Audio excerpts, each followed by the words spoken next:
Hey friends, thanks for joining us. Do us a big favor and smash that subscribe button. It really helps the channel grow. And don't forget to leave a like, leave a comment, tell us what you think. Benny, where can they find us on social media? Yeah, you can find us, Ray Benny Sports. We're on Twitter, Facebook, Instagram, and TikTok. Good old TikTok. We got CFL and NFL hot topics. We got some NHL talk. And let's just start off with the CFL announcing their award winners. East and West. I think we all mentioned all the names here except for a kicker who I think got robbed from Hamilton. Not the rookie or the special teams. I'm like, well, that sucks. Of course, they don't give it to a kicker because they're scared. But let's go down the line. East and West. Let's start off with a category we did not cover. Coach of the Year. Mike O'Shea from the East. Ryan Dinwiddie, Mike O'Shea from the West, Ryan Dinwiddie from the East. Thoughts on that? Yeah, no surprises there, really. Yeah, we totally forgot this one when we did it. I can't see O'Shea not winning this one. And Dinwiddie was almost like a default choice of Toronto finishing first kind of thing. Yeah, this is Mike O'Shea's award to lose. Yeah. Special teams, we have Mario Alford and Chandler Worthy from Montreal. I think this is Alford's to lose. I don't know what you think. Yeah, I'm going with Alford too. Yeah. Really had a great season. I still think the Hamilton kicker got robbed here. 90% rookie year. One convert missed. How can you not? Because they won't give a kicker an award. That's ridiculous. I guess he was only around for really half a season kind of thing, maybe. Only Bob Cameron would get an award as best Canadian in the Grey Cup, which is wicked. Ever. Crazy that a punter would get that, eh? Wow. Well, he's a difference maker. He was. A field flipper, as I like to say. Rookie of the Year. We have Dalton Schoen and Tyson Philpott. Thoughts? Yeah, again, another one that's a Bombers guy to lose, basically. Dalton Schoen probably wins this one easily. Not probably. Yeah. He does win this one easily. Touchdowns, leads the league in yards. Philpott had a good year for sure, but when Dalton Schoen did what he did, it's pretty easy to pick him. Yeah, I got offensive lineman here. Yeah, you can't go against Schoen. Offensive lineman, Stanley Bryant and Brandon Redenberg. Again, not really a bad choice here. I thought, personally, I took Dennis last week. I thought he had a better season. Calgary had a better O-line total, and he was a rock of that. And Bombers kind of had an iffy O-line at some points in the season. Yeah. I'm a little surprised, but Stanley Bryant still is the standard. There's no arguing about that. It's funny because both these teams really had issues, or maybe Hamilton was more a Dane Evans issue or something, but both of them not struggled, but they weren't as good as they were last year. Yeah. Kind of thing. Yeah. I think this could go either way for either of these guys. Yeah, I don't know who's going to win that category. No. Canadian. I actually don't know who's going to win this category. They have Nathan Rourke and Curly Gittins, both well-deserving candidates. I don't know if the sentimental for playing a full season will go to Curly Gittins or the outright dominance of what Rourke did will go to Rourke. I don't know. We'll see. I think they're probably going to lean the Rourke way. I'm still up in the air on this award. Like, I know Rourke had a wicked season, but he only played half a season. Yeah, he's got quite a bit of touchdowns, but you don't know what happens over the second half of a season, right? He could have took a nosedive. Numbers could have got worse, interception wise. So it's hard to not allow him, but give him the West nomination for this. But I can see it too at the same time because you want that hype almost for him. Absolutely. So, yeah, but Curly Gittins represent. Wicked season. Great name. Defensive players here. We called these ones straight up Sean Lemon and Lorenzo Malden. Again, this could be a sentimental one for Lemon or just dominance and the fact that he was on a really bad team for Malden. I don't know who's going to win this. I don't know. That, like you say, Sean Lemon, good team, good season. Malden, bad team, good season. So, and a bit better with his in terms of sacks, right? For Sack Malden. Leader. So, yeah. That's right. Yeah, this could go either way as well, I think. And we got the MOP here, Zach Caleros and Eugene Lewis. I think I kind of know who's going to win. Usually a quarterback wins over a receiver any which way. Yeah. But I think an argument could be made for Eugene Lewis. He had a dominant season on a bad team with an iffy quarterback. Well, quarterbacks. Yeah. So I wouldn't be surprised if Eugene Lewis won. And at the same time, I expect a quarterback to win. So an argument can be made for both, I think. Yeah, I think Zach Caleros will win this. And like you say, it's usually a quarterback that wins it easily. But I'm surprised then at the same time that Eugene Lewis also beat out McLeod Bethel Thompson. So first they were thinking a quarterback wins it easily. Then you're thinking, oh, McLeod Bethel Thompson should have also made it, right? So maybe Lewis does have a chance, but I still feel like they're going to lean Clarlos's way. That'd be interesting. Friends and neighbors, don't forget to put your thoughts on the CFL awards coming up during Grey Cup week. Something that's been kind of a hot topic during this week is the CFL football ops salary cap, especially with the firing of Jason Moss and their receiving coach and their O-line coach, and them keeping Dickinson and O'Day, which is absolutely ridiculous. That's nonsensical.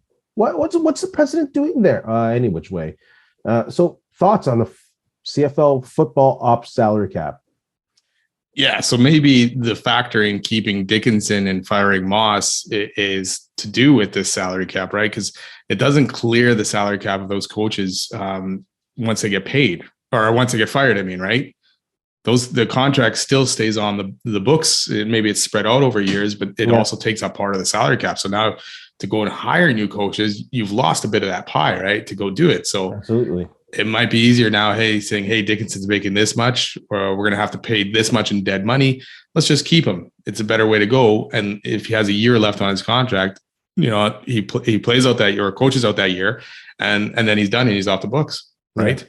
Yeah. And from what I was seeing, and I didn't really know this, I assumed it was off the books once they were fired, right? Yeah. But I guess then the teams go crazy. I don't like it. It waters down the coaches' salaries. It waters down how many coaches you can bring in, how many good coaches you can bring in, and it bad coaches and bad in positions. Yeah, and it takes teams time to not only try to possibly rebuild your roster. Now you're trying to rebuild your coaches, right? So absolutely. Like Edmonton's probably still paying Jason Moss too, right? Stupid. So and then Chris Jones has got to bring in his own guys. Yeah, there has to be a stipulation of if you go on to another team, your contract obligations are void, and that doesn't count to the cap. There's got to be that. And if there isn't that, that's stupid to go along with the current rule that the salary stays on. Like, that's nonsensical. I agree with a football ops cap, by the way, in the CFL. I think it does control team spending, especially teams like Winnipeg and Saskatchewan and Edmonton, who do have the extra scratch to prevent them from bringing on a 30-team football ops, whatever, you know what I'm saying? Yeah. And I think it keeps things level also cost-wise. Yeah. So I have no problem with that. It's just the keeping of the salary on the cap if they're fired or they let go, or if they, I don't know if, does that also apply if they find a different opportunity, like in the NFL? Yeah, when Chris Jones left, right? So that if it doesn't apply to that, then why should it apply to being fired? Yeah, and as far as I know, the Jason Moss thing, even though he got hired in Saskatchewan afterwards, he was still counting against Edmonton cap. But like you're saying, if that's the case, then it shouldn't when he finds another job. It should wipe it out. Yeah, but just change the rule. Yeah, they got to do something there because it'll hamstrung teams to even get off the ground. Like if that was the case in Edmonton this year, Jones could only bring so much help in. Yeah. I mean, that's a factor in them having a terrible season, you know? Yeah, and at the same time, Mike O'Shea, what year did he start? Ooh, my memory's not that good. Yeah, 2012, 2013? He's come into the salary cap, and he's come into the salary cap reduction, and they're going to bring it back up next year to 2.5 plus. So argument can be made that, hey, if you do it properly, you'll be fine. Yeah, once you get in there and once you get settled, right? Yeah. You know, good thing Winnipeg wasn't paying any contracts. I mean, they might have been back when, well, I guess it wasn't around, you're saying, right? Yeah. When did it actually start? Probably in the last 5 years or so? 2018. 2018. So, yeah. And so Winnipeg's been set in that way, right? Besides bringing in coaches, I don't think they've fired too many coaches over the last little bit. So, talking about coaches, before we go to football south of the border, actually, this is a good segue to football south of the border. Your friend Marcus Brady just got fired by the Indianapolis Colts as their offensive coordinator. If you're going to give your boy some advice, would you tell him, just hold on, you might get like an offensive assistant job in the NFL, maybe not OC right away? Or would you tell him, if the CFL comes knocking for a head coach, take it? It's hard to say, right? Because once you're in the NFL and if you're getting those jobs, even the little jobs, it's pretty much probably better than taking a CFL job, even a head coaching job. A lot more stress in the CFL. You got that salary cap of coaches. You have a little bit more to do. So I could see him sticking in the NFL.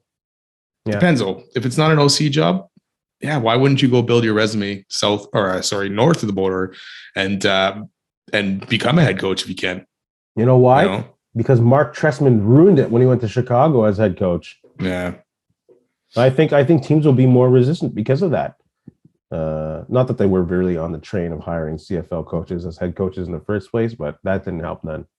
But it helps with you possibly. I mean, Scott Marianovich, right?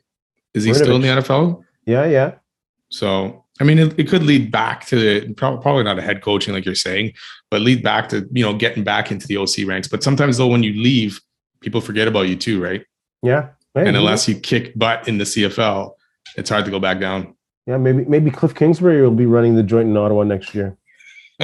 What? No? He's probably not going to be running the joint in Arizona, that's for sure. Fair enough. So let's stay in the NFL. Let's talk about the NFL Power 5. Who do you got at number 5? Number 5. I ended up putting Dallas back in there at number 5. Yeah, I got Dallas too. That defense is good. It's stout. And Pollard is getting the job done. Yeah, we'll see if they keep Zeke off the field, but I doubt it. Jerry Jones already said when Zeke's ready to go, Zeke's the man, and the offense runs through Zeke. See, this is the thing about salaries.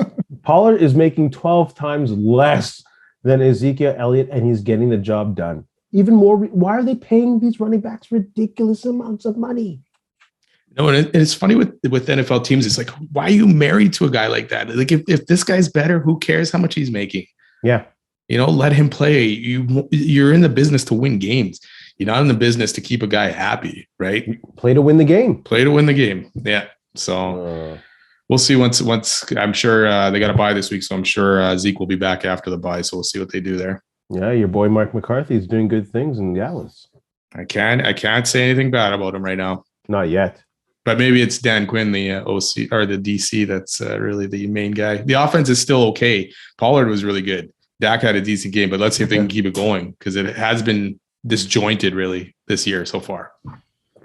Let's talk about 4. I got the San Francisco 49ers. See what I did there? Back in there, eh? 49ers. Another strong defense with a huge showing by the 49ers. CMC balled out, and they did it without Debo. What? Yeah. Yeah, they did it without Debo. They put up their most numbers on offense so far this year really, and looked probably the best after first half was, fine, got it going. But that second half, they put their foot down on St. Louis's throat. Man, if the Niners could just play the Rams every week, it'd be fantastic. Yeah, see, you said St. Louis, Santa Clara versus St. Louis. I gotcha. But yeah, good job by the 49ers. Who do you got at 4? I got the Vikings at 4. Got to give them a little bit of love. 6-1. They beat Arizona. On the weekend, who had started to kind of turn their season around. Not really, but a good win nonetheless. So yeah, I had the Vikings on the border there between the Cowboys and the Vikes, but I took the Cowboys. Who do you have at 3? I got the Chiefs at number 3. They had a bye week, so not much. I think I dropped them down from number 2. So I got the Chiefs as well at 3. Bye week, still a good team. They'll go as far as Patrick Mahomes takes them. I got Philadelphia Eagles at number 2. It's hard not to put them at number 1 after that last performance, but it was against the Steelers. So I'll take the Buffalo Bills making Aaron Rodgers look normal over Philadelphia dominating the hapless Steelers. I got the same. The Eagles at 2, Bills at 1. Yeah. The Eagles, I mean, their schedule has been pretty sweet so far. They beat the Vikings, who are 6-1. That's the only Vikings only loss, but otherwise their schedule has been pretty good, and it's good for the rest of the year. Like, they could literally go undefeated until the playoffs. Absolutely. Like, there was no teams. I was looking at that schedule. Maybe Dallas, if Dallas can keep it going, but there is no one else in there that I see them losing to at all. So no, they could be 17-0 going into, and then the bye going into their first playoff game. So it'll be interesting. The NFC is wide open. Even with these teams being 7-1, 6-2, the Giants. I had the Giants in the top 5. They got exposed a bit on the weekend. Absolutely. So, and I think someone put in the comments too for YouTube that they were not contenders, really, kind of thing. And yeah, we got a glimpse of that this weekend. So yeah, the Bills, even with Josh Allen throwing 2 picks, still look good. Aaron Rodgers. The Giants. When you talk about the Giants, that's why it puzzles me why they traded that Kadarius Toney away. That guy's a threat. Like the Chiefs. Oh, talk about being put in a good situation. Like once he's healed up, and Andy Reid says they're not in a rush to put that guy in the lineup, but he's one of those quick yards after the catch kind of guys. Oh my goodness, I don't get that move by the Giants.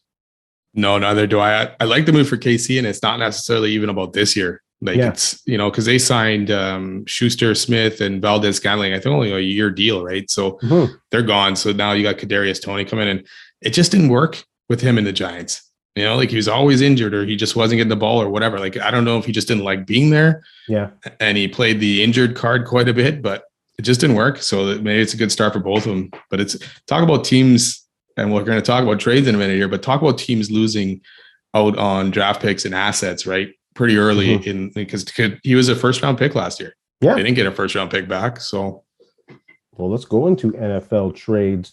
We saw some trades today. Hawkinson moving on from the Lions to a division rival. Like this guy is one of the chips that you have to build a good offense, and you trade him. He's going to remind them twice a year that they made a mistake. It'll be interesting to see how long he lasts in Minnesota, because he's still going to have to get paid, right? By even the Vikings, and they're going to have to pay Jefferson. They're paying Cook right now, so it'll be a lot to pay. So we'll see what ends up happening there. But yeah, good deal for the Vikings. Absolutely, they get a very good big tight end to fill in, and we all saw that Kirk Cousins loved what's his name? Why can't I think of his name now? Not Rudolph, please. Yeah, Rudolph, the tight end from a few years ago. Like they had a decent connection when Rudolph was still good.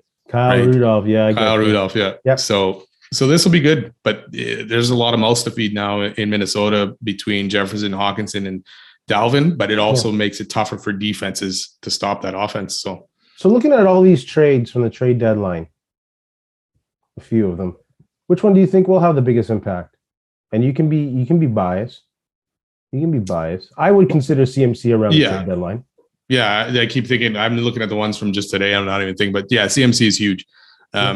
He was big for them on Sunday. He was their offense, and kind of helped them snap out of the way they were going. We've seen the Niners. They'll come out, have some good drives, and then they'll get into this lull, right? Well, and then not score. CMC kind of maybe pulled them out of that lull. The guy was getting his runs he was just pounding it in there, right? Yeah. His catch for that touchdown was crazy. We know the lull that they're in is not having a competent QB, and having someone like CMC takes the weight, all of it, off of them. And not saying Jimmy G is a horrible QB, not saying Trey Lance will never be a good QB, but that's what they were missing in this attack, a competent QB. And having someone like CMC almost erases that. Yeah. Especially when you get Deebo back. Oh, fuck. Oh, sorry. Any which way, it's going to be crazy. So I think that's one of the biggest trades. Yeah. You could say, okay, they gave up 2, 3, 4, and another 5 or something like that, or 4. It was a lot. It definitely is a lot. But to see what he did on Sunday, he threw a touchdown, he ran in a touchdown, and he caught a touchdown. That's only been done 4 other times, I think, or 3 other times. So that's huge.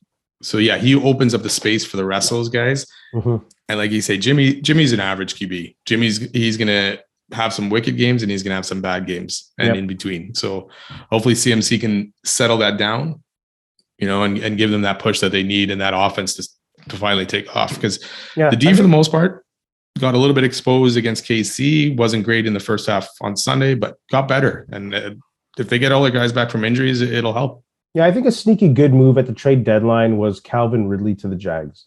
It might not be automatic right away because they're not a good team right away. But now I think you have Christian Kirk and you have Ridley as your 1-2. They'll get a running back. They got rid of James Robinson, which I think is a great move. Jacksonville actually had a great trade deadline. Travis Etienne has been pretty good, though, the last couple weeks. So he could be that guy, too. So, get rid of Robinson, get some picks. They're obviously not going to make the playoffs this year. So build it up for next year. And they didn't really give up much for Ridley at all. So, And the funny thing is, Ridley, the game he bet on was a Jacksonville versus Falcons game last year. So, come on now. Good old NFL. I like the Bradley Chubb trade to the Dolphins. It costs a first-round pick, but it helps solidify that pass rush for the Dolphins. It makes their D a little bit more fierce. Their offense obviously looks good enough. If they can keep that going, Tua can keep it going. So this adds that D, and that'll help them out. I agree. It helps them out. I can't. Don't like it? No, I love it. I think I love it. I love it. I think it's a great move. I can't hop onto the Dolphins as it being a move to make him a contender, because I don't see them playing good late in the season unless they're at home all the way through. You know what I'm saying? If they have to go to Buffalo, if they have to go in a cold weather game, that does not benefit them. They don't play a good style that way. So, not that they could have changed that at the trade deadline, but I'm just saying. This could be a move that'll be good for them this year to get them in the playoffs, all that stuff, but it could be even better next year if they got Chubb for the whole season and that D is ready, because they got Hill and Waddle, and until they got to pay Waddle, they're going to be good there for a while, right? I agree. Or Tua even. So, friends, put your biggest moves at the NFL trade deadlines, the moves that were beneficial and the moves that were duds. Let's move on to some NHL hockey. Let's talk to. Yeah, we have the Winnipeg Jets on the line. Coach Bonus, are you here? Coach Bonus, hello? I think he's not there. So let's go with our regular scheduled program here. Speaking of Rick Bonus, he said, don't ask me about my medical anymore. Yeah, he's good, he said. Yeah, so don't ask no more. So we won't talk about it no more. I won't ask him next time I see him. Good. Never mind. Don't text him either. Let's talk about the Jets at 5-3-1. Coming off a 3-0-1 run going into this week, where they kind of ended off on a rough note in overtime. Started off with a good game against St. Louis, and in the middle, they battled hard and got some points in LA and Arizona. Who was it again? Mullet Arena. The Coyotes. Yes. How did you forget that arena? Isn't it forgettable? Thoughts on how the Jets are doing and how they're looking going into the week coming with the Canadiens and the Blackhawks? I'm going to go and a quote by Bonus today. They got 5 out of 6 points on that road trip. Helly stole points though, Kings and Vegas. He said the 5-3-1 team had over the last 3 games. The execution is not even close to what he expects. Yeah. So yes, they're 5-3-1. A lot of those games have been won thanks due to Hellebuck keeping the team in there and then the team finding a way to win. Same with Vegas, man. He faced 46 shots, right? Stopped 44 of them. So it wasn't, they got the points. Luckily, they got the points because we thought, okay, it's a tough road trip. They're probably not going to come up with much. So they got the points. Yeah. But they got to get better. The things that are concerning me are the things that concerned me last year and the year before and the year before that. Their power play is 22nd in the league. Their penalty kill is 26th in the league. And the reason why Vegas won is because we watched Mark Scheifele chase around Jack Eichel at that last goal playing laughable defense. All 3 of those things have been a concern, and they're still here. So not to shit on them. It was a good road trip. They got the points out of it. But like you said, I agree with Rick Bonus. They did not play a sustainable style of game that will reap benefits later on in the season. Yeah, like you said, that overtime goal, Scheifele either he was gassed or he was done. Eichel got around, and even Morrissey had a chance to kind of do something to Eichel, and he kind of just watched him skate across the crease too. So not even forcing a turnover. No, not even shoving your stick in there to kind of throw him off at all. It was just like, hands in the air. Eichel. Watch Eichel. Exactly. So maybe Scheifele should not be there on 3-on-3s. That's just too much ice for him to cover. I don't know what he was doing. I don't know. I'm not a hockey coach. I don't know, brother. I don't know. Part of the problem is them either getting caught too long on the ice or staying too long. And that was always Scheifele and Wheeler always would get caught too long on the ice. Yeah. And that was the case again here. I mean, obviously he's a dangerous guy to have on 3-on-3, so you want him there. But he needs to know his limits and when to get off the ice, right? I know like most of that play of overtime was in the other end. Like Vegas had spurts here and there. Mm-hmm. And then they had that last 30 seconds in our end and our guys were gassed. So again, like you say, it's the D is still not where it needs to be. We're giving up way too much shots. Helly's faced the second most shots in the league at 230. And if you average that out, he's actually 35 shots per game, which is the most in the league. That's not sustainable. No. So and at some point he's going to have more stinkers than good if he's facing that many shots in a game, right? Yeah. And part of the reason Bonus was brought in was to kind of slow that down from Maurice last year, right? The shots, the good, dangerous scoring chance and all that. And so far, and maybe it's because he's been out with COVID and all that stuff, but so far it's not there. Yeah, it's time to call people out. So that's the thing. So what would it hurt if you had Heinola in there or Sandberg and let them, like, the D's not going to get any worse? Of course it will, because they're not good defensemen. Well, I don't know. These guys are not good. Did you not see him play in the preseason, bro? He's not a good defenseman. The guy is obviously going to get better. But he's not a good defenseman. He will get better as he plays, obviously. He's not going to be good coming in. He's going to get better. But you're still giving up 30. You're still giving up 35 shots a game. It's not like they're playing great.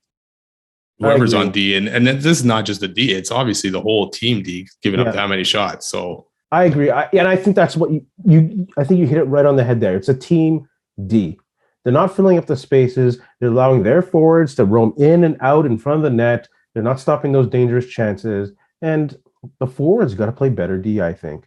But I have to disagree with you. I don't think Heinola is it. I don't believe in that guy defensively yet. Like, if he can't be dominant defensively in the AHL, well, why would we believe that he'd be? Because defense is the issue, really. If we needed a defenseman to push the puck up, yes, bring him on. I can't trust him on defense. But you got to let him learn, man. I mean, where's he learning? The AHL is different. The AHL is different skill, man. It's going to be a different league altogether. But if he can't play good defense in the A, what makes you believe that he can play in the AHL? Is he playing bad defense in the A right now? Well, he's not fucking playing good defense that they'll bring him up and take anyone. Oh, sorry, I swore again. He's like, well, it's true though. He's not playing good defense where the coach will be like, I need to bring him up to take Sandberg's place or whatever. Listen, they're not sitting Stanley down as they showed already, because they're scared they're going to lose him on waivers. They already lost Kovacevic. Yeah. Really, then you should have kept Kovacevic and let him see what he can do. I agree with that out there. Then that's fine. But you're tossing away guys that you developed to keep guys that, for what? Like I'm not going to say his name right, but Copa Bianco or whatever. Yeah. You got it. Like, did they keep him around for what? I mean, they just brought him in this year. Yeah. Why did you hang on to him? Bring Kovacevic and see what he could do. You've been developing this guy for years. Yeah. And then you just let him go for nothing. So I don't know what the solution there is other than the team playing better team defense. I can't put it on those six. Speaking of those six, because I don't think they're necessarily a super strong six, which brings us to our next subject. Should Chevy move a D? No, is my answer. No. They are one injury away from being a dismal defensive unit right now, from being a passable defensive unit. So no, I don't think they should trade him. Trade anyone. If you can trade one of them to get a top 9 guy, would you do it? Top 6 even? So who are you trading? Pionk? You're trading Pionk, right? Yeah, they're Pionk. I mean, or Morrissey? Pionk, Morrissey. For probably not Morrissey. Guy? Probably not Morrissey, but maybe Pionk. Dylan Schmidt's not going to bring you probably back to top 9. So, yeah, maybe Pionk. No, we don't have the depth to afford to give away Pionk, my friend. I don't think so. I wouldn't. Like, at this point, let Ehlers come back and see what's up first, at least. Yeah, I mean, at this point, though, you'd have okay, you're down to your 5 guys, and you have Heinola and Stanley sitting there, right? So you still got your 7D altogether. Yeah. So one of those guys is playing, one of those guys is sitting, right? Yeah, injuries happen. 1 injury is fine. 2, I mean, there's what's his name in the Moose Chicken? No, not Chicken. What the heck's the name? Chisholm, right? He's another guy that had a couple looks last year, so maybe he's a guy that can be brought up at some point too. But I'm good with wait. But when is Ehlers going to be back? It's not looking good. Well, he's seeing a doctor tomorrow because he's not healing proper. Exactly. So he could be still out for a bit. I'd give it some more time. I'd give it more time with Bonus behind the bench full time because it's been a bit of a rough start with that. Give him time behind the bench, see where it goes maybe in the next 10 games, and then take it from there. Yeah, I think the strength, if the defense has a strength, is their depth.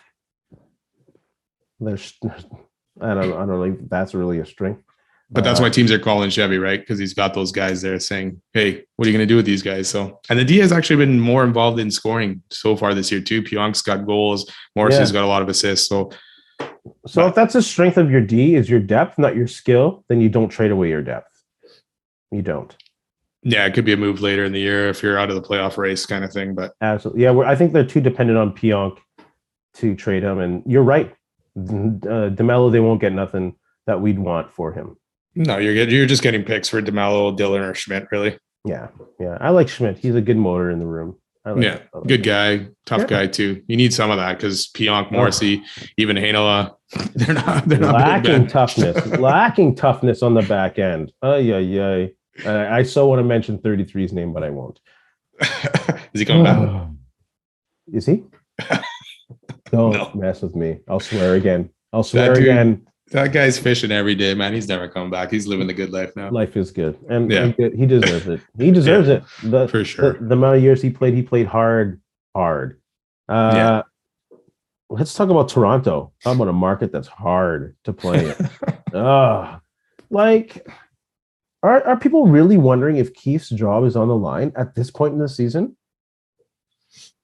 The Leaf fans, I mean, their patience is gone, right? Obviously, they're done. Their patience is out. They want to see somebody's head roll at some point. It's either Keefe or Dubas. I mean, you're 4-4-2. They started off slow last year. Then they picked it up. Matthews, I can't remember what he was in October, but he didn't have many goals in October, and then he ends up with 60, right? So personally, I don't think there's anything to worry about right now with this team. No. And I don't think Keefe needs to be fired either. But this stretch of next games is big, and they're all tough games. Well, can this at least? And I don't really think it's the fans, to be honest with you. I think it's their stupid ass media stirring up stuff because they're on a 4-game losing streak, but they're also on a Western game road swing there. They had Vegas, they had Anaheim, they had San Jose, they had Los Angeles. They lost 2 in overtime. Like, come on. Can we just relax and let the team play a bit? That's 3 time zones away for some of these games. Or 2, 3. Yeah. Just settle down. It's unbelievable. Like, Toronto sports media is a joke. And they pay no attention to the Argos. So they can go screw themselves. Yeah, I think it's just a build-up tension of years past, right? Of not getting past the first round, then it's saying, okay, this is our year. We're going to do it. We made some moves and then started off slow. Yeah. But like I said, I'm pretty sure they were like this last year. They had that West Coast road trip even last year where they lost a bunch of games and came out of it looking terrible. Yeah. So far, Marner's and Matthews only 5 goals combined. So they're off to obviously a slow start, but these guys have enough skills to start popping in goals left and right. It's not going to, they're not going to both end up with 20 less goals for the season. That's not happening. Their biggest concern still will be their goaltending. Samsonov has looked good. Not bad, 920 save percentage, but Eric Kallgren, the backup, hasn't. He's only 8.75. So they need Matt Murray back, and he's probably not back for what, a week or 2?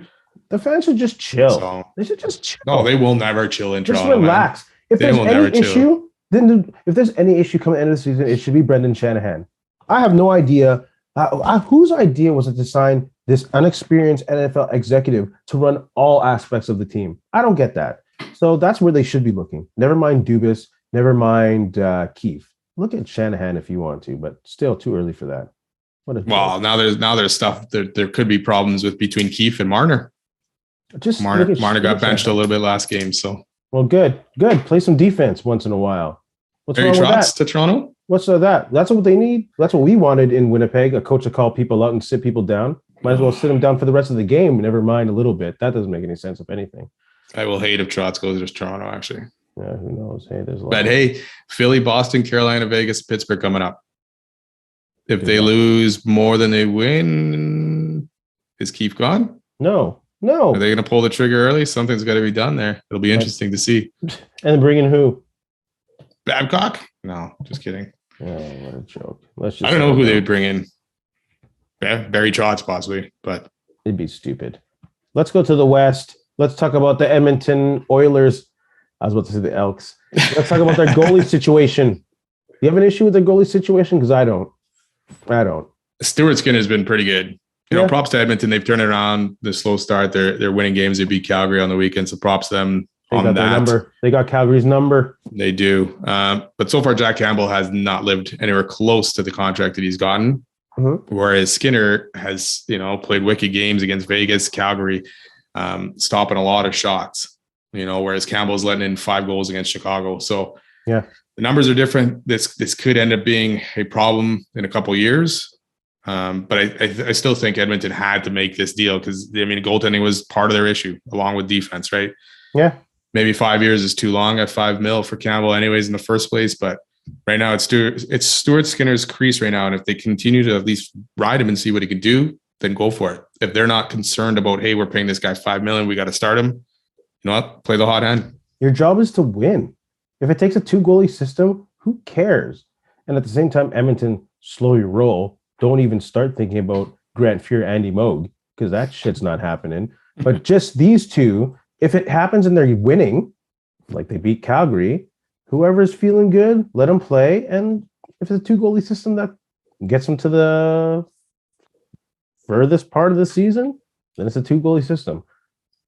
Yeah, as long as they do it right. Don't play Campbell just because he's making $5 million a year and Stewart's making less than $1 million. Exactly. Right. Exactly. Play the guy who's good. And so far they've played Skinner. They haven't been scared to put him in there in these big games, like we said, against Calgary and Vegas. So I always think that's more of an issue with like in the NBA and the NFL, that you have to play the guy that's making the bigger salary.